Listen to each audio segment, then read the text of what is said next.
আসসালামু আলাইকুম ভাই ব্রাদার, কি অবস্থা সকলে? আসলে সকলে ভালো আছেন, আমিও ভালো আছি। আজকে তো শুক্রবার, আর শুক্রবার নামাজ করে ব্যাগকে দুগলা বাদ খেয়ে গাড়িটা লয়ে ঘুরতে ঘুরতে খোঁজ যাবো, এটা কোনো ঠিক ঠিকানা নাই। আর আজকে তো দেখতেন পাচ্ছেন যে আকাশটা কত সুন্দর। আর এই আকাশটা দেখে আমার মন চাইছে নিরিবিলি জায়গার মধ্যে গিয়ে কিছুক্ষণ বয়ে থাকি। তারপর আমরা দুজন গাড়ি চলাইতে একটা চিন্তা ভাবনা করলাম যে নদীর পাড়ে গিয়ে বয়ে থাকলে ভালো লাগবো। আপনারা জানেন যে আমি যে কথা হে কাজই করি, তাই আমরা বেশি দেরি না কইরা তার ভিউ দেখতে একটা গাড়ি টানা শুরু করলাম। আর দেখতে আমরা উঠছি গাড়ি লয়ে নদীর পাড়ে। ঠিক দুপুর বেলা আমার মানুষ টানুষ কেউ নাই। আর মানুষ বলতে আমি রাখে বলে আমার বন্ধু এতক্ষণ ধরে গাড়ি চলাইয়া আর এই নদীর পাড়ে ভিউ দেখে এতক্ষণ যে বাঙ্গাসোরা রাস্তাতে গাড়ি চলাই সব ক্লান্তি দূরে গেছে। আর আপনার ওই যে দূরে একটা বট গাছ দেখতেছেন, আর এই বট গাছের নিচে বন লেগেছি আমরা। আর না এদিকে এই বট গাছের নিচে কয়েকজন বয়ে লিছে। আর আমরা কফালো বালা আমরা গেছি আর হেলো যাইতেছে। আর না অল্প যে একটা রোদ চশমা সাদা চাউন জানা এর লেগে গাড়ির ভিতরে তো চশমাটা লয়ে লইলাম। আর মাইঙ্গি নাতে রাখি বলে চশমা না দেয়, চশমাটা আমি পরে শুধু আড়া শুরু করলাম। তারপরে আমার পিছিয়ে দৌড়াতে কিরে বেড়া, তুই তো চশমা লয়ে পরে যাইতেছ, আমি পড়লাম কি তাইলে। আর চশমাটা পরে আমি আড়া শুরু করে দিলাম। আর একটু আইটে দেখে গরুটা আমার দিকে চাইয়া লইছে। গরুর চাউন দেখে আমি গরুটা কইতেছি কিরে বেটা চশমা পরবি নি? ও মা, এটা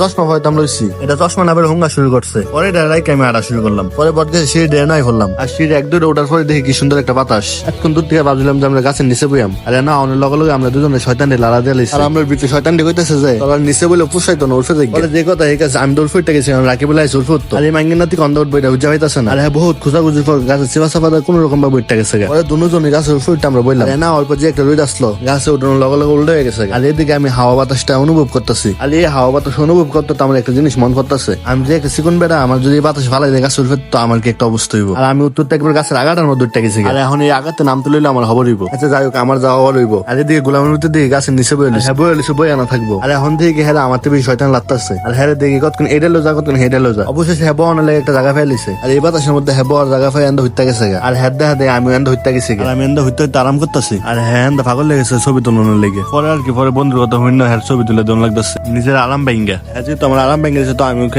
আরামে থাকতাম তেমন নাকি। পরে আমি যাইতেছি হেডটা লোক হেরে জ্বালাইতাম। পরে হেরে জ্বালাই দুজন মিলে কয়েকটা ছবি টবি তুললাম। পরে আমার যাইতেছে যে দেখবে এটা কয়টা বাজে। আর এনে তো বহুত সময় কাটাইলাম, এখন যাবো বাড়ির দিকে। পরে আমরা আস্তে ধীরে বাড়ির দিকে যাইতেছি। পরে হ্যাঁ আমার কাছে চল আজকে একটা স্পেশাল চা খাওয়াবো। পরে গাড়ি চলে লয়ে পড়ছে আমরা চার দোকানে। আর আমার লগে লগে আমরা দুটা মালাই চা লয়ে লিস। আর চাটা আত খাওয়ানোর লগে লগে একটা চমুক দিয়ে বুঝলাম যে না এর কথা কাছে মিল আছে, আসলে চাটা অনেক ভালো। পরে হ্যাঁ বেটকিটা কইতেছে দেখবে আমি কিন্তু মিশা কথা কই নাই। পরে কথা কইতে আমরা চা খাওয়া শেষ। আর এদিকে আমি হেরে কইতেছি তুই বিল্লা দিয়ে আমি গাড়ি দিয়ে বইতেছি। ভিডিওটা আজকে এই পর্যন্তই। আর ভিডিওটা কেমন হয়েছে অবশ্যই কমেন্টে জানাবেন। পেজে নতুন হয়ে থাকলে অবশ্যই পেজে ফলো দিয়ে পাশে থাকবেন।